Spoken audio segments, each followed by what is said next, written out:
This video will cover how to change your engine oil in a Jeep Wrangler JK. You will need a 13mm socket, a 24mm socket, 6 quarts of 5W20 oil, brand of your choice, oil filter, and an oil collection pan. Always remember to recycle your oil. So to get started, we're going to do engine oil first. So we're going to take, this is our engine cowling. We're going to pop that guy off. It just hinges right up, and we're going to get that out of the way. If you're in a location like me where sometimes there's a couple varmints that like to get up inside a warm engine base, you may find yourself a mouse nest somewhere up in here. Don't be afraid, just pull it out. The likelihood of them still being alive is pretty low. First thing we're going to do is we're going to pull the oil filter. That is right here. There's a little housing, and I'm going to use a 24mm socket wrench to get on top of that. It is not the strongest thing in the world, so you want to be very careful when you do this. There we go. We're going to go ahead and pull that out. Get her nice and loose. There we go. Extract it out. Now, your filter may still be attached, clicked in to the top of the housing. Mine is not. So I'm going to go ahead and extract it.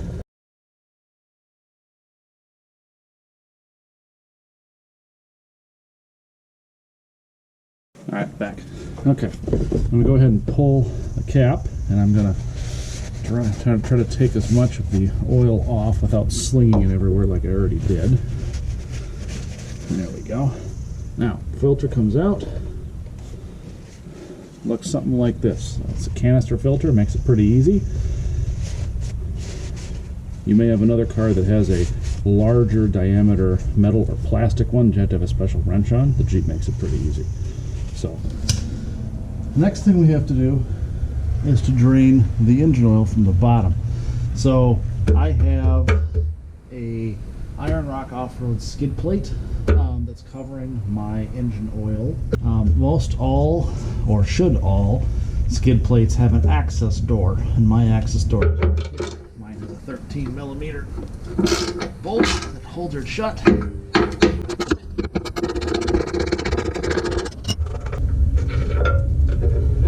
Watch out, those are rarely ever actually held in place by anything other than just tension.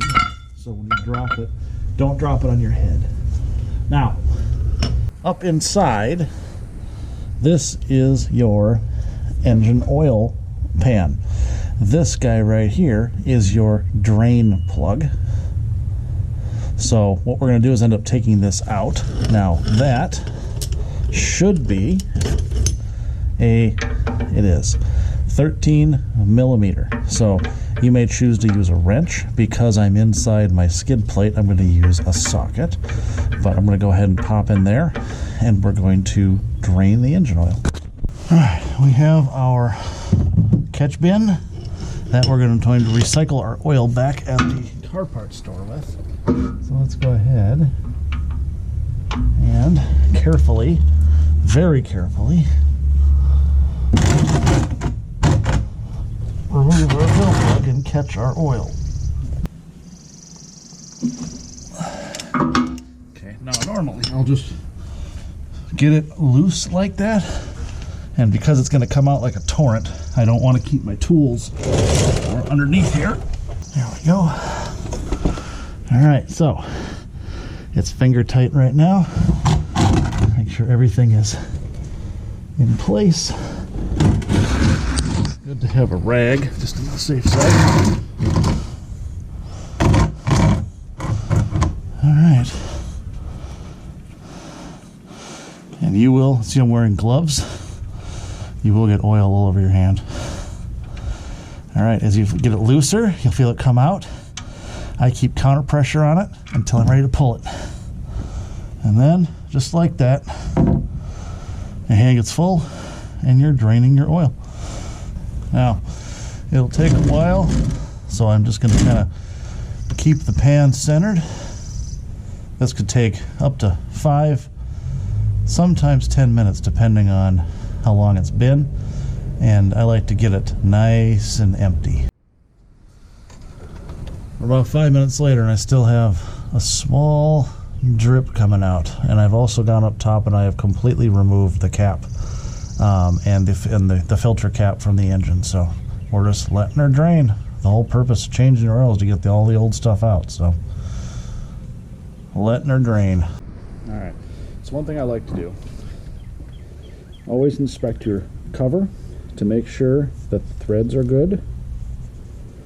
And as part of any kit that comes for the Jeep Wrangler, there's a new O-ring that we're going to install. So what we're going to do here is we're going to remove the old O-ring. Just don't bung up the threads with whatever you do. There we go. I just used my handy screwdriver. There's the old one. We're going to install the new O-ring on top of the filter housing. Now, what I like to do is take a bottle of the oil I'm going to be using, the fresh oil, and just get my pinky a little bit full of it here. And use that to give a nice coating to that O-ring to help slip it on. Don't use the old dirty oil, even though my gloves are still a little dirty. Just a little bit, you don't need a lot. And then you're going to stick it in this big ridge, not the threads up below, but the big gap down here, right in here.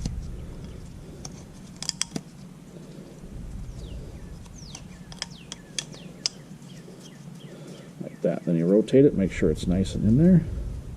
Okay.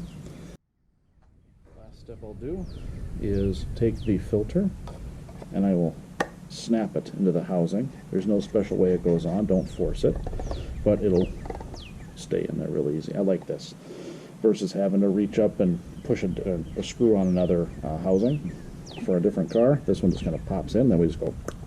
Alright, we're just about done here, and you'll see just barely dripping.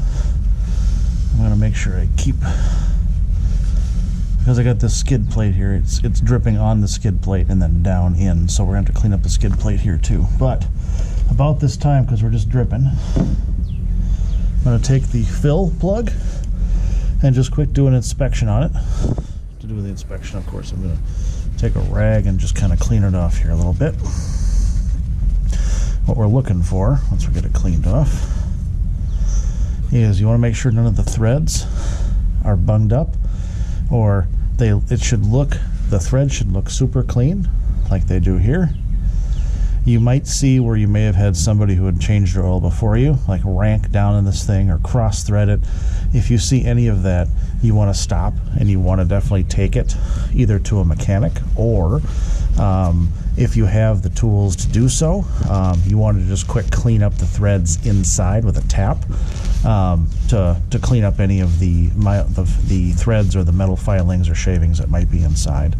But I would still I am not a personal mechanic, or that's not my trade. I would recommend that you do consult a real mechanic if you do have something like that in there. But mine's pretty clean. Just to clean it off camera here. Also, you look at the top and make sure it's not, that the ridge up here has not been over torqued, or there's not a massive indentation, or there's not any type of deformation. On this one, again, I'll move my finger. It's pretty clean. So we're going to go ahead and reinstall that up in here.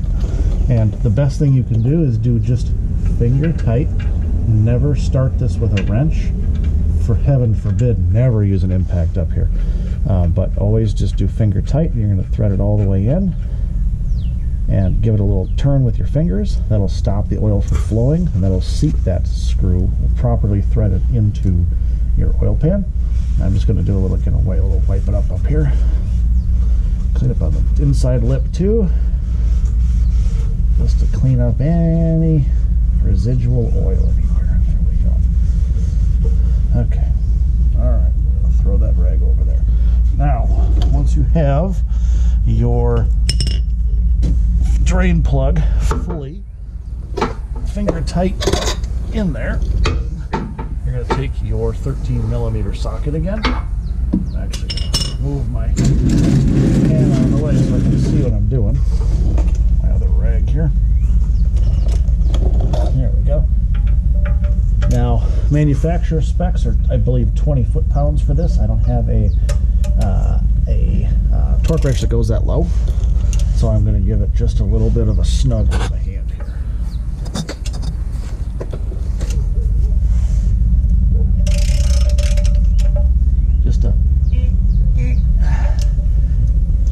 lot to it. There we go. All right. Okay. And then for mine, again, I've got this skid plate here that protects my oil pan from the rocks and other crazy things that I do. So I'm just going to go ahead and reinstall the access panel.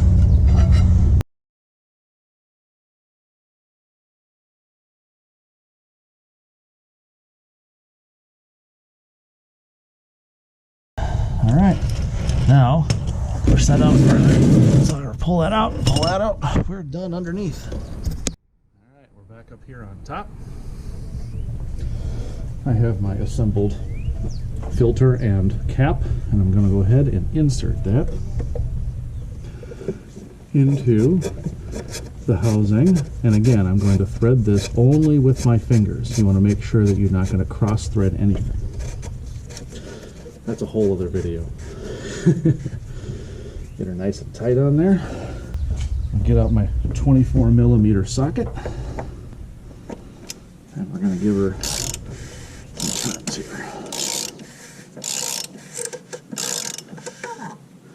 And again, I don't have a torque wrench that goes as low as I need to for this, so I'm just going to give it a, there, nothing too crazy.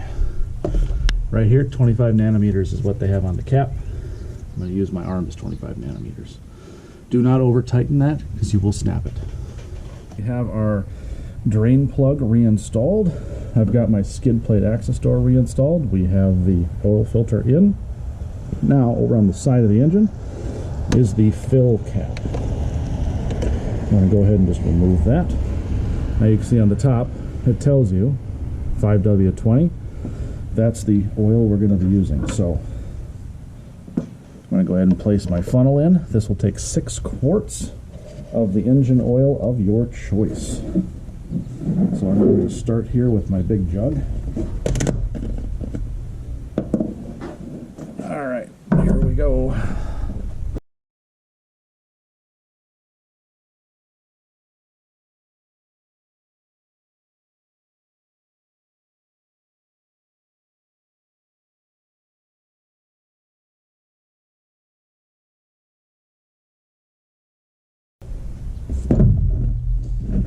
There's the 5-quart jug. This takes 6 quarts, so I have 1 extra quart of the same weight and manufacturer and type. I'm going to fill that in.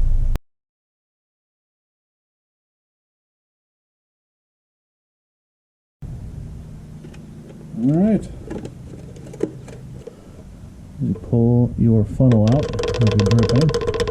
And a couple whacks. You just pull away the towel. There we go. Get a little bit of a wipe. Wipe inside. And then, again, you want to inspect. Yeah, there's not a replacement O-ring. You can get one if you wish, but this one's pretty good. And there's no junk on it. So we're going to reinstall that.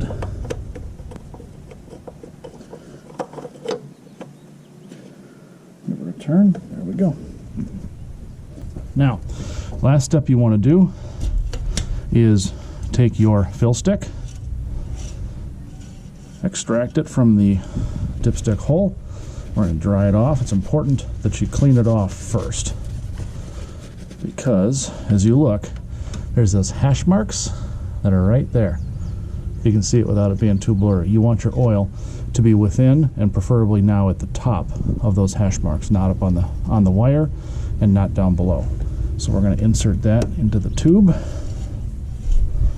all the way down. You want to give it a full seat and then extract it out. Look for our hashes, and you can see if you look a little bit of light, it's perfectly with the top of the hashes here. Sometimes you have to roll it a little bit to see the glimmer, but right at the top. And reseat. You are done under the hood. All right, now we've got everything installed, filled. Now we're going to take a look inside the cab. I'm going to go ahead and I'm going to start the vehicle up. And what I'm going to look for is the oil pressure light. We're going to run it just for a minute. Make sure we got no errors other than seatbelt.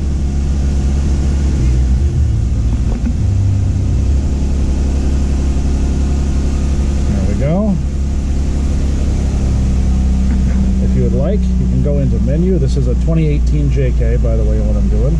You'll see I have some low fuel because I just got back from a trip.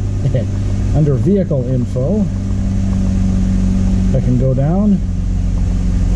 You see my oil pressure? I have pressure. Pressure is good. That's dropping there, which is good too. I'm going to go ahead and turn it off. Now also, there is the timer in your Jeep that says when it says oil change soon. It'll sometimes come up in the same area. To reset that, what we're going to do is put the key back in. We're going to go ahead 1, 2 clicks, but not to start, and pump the gas pedal 1, 2, 3, 4, 5 times. There it is, 100% remaining. That's how you clear that out. And that is a successful oil change.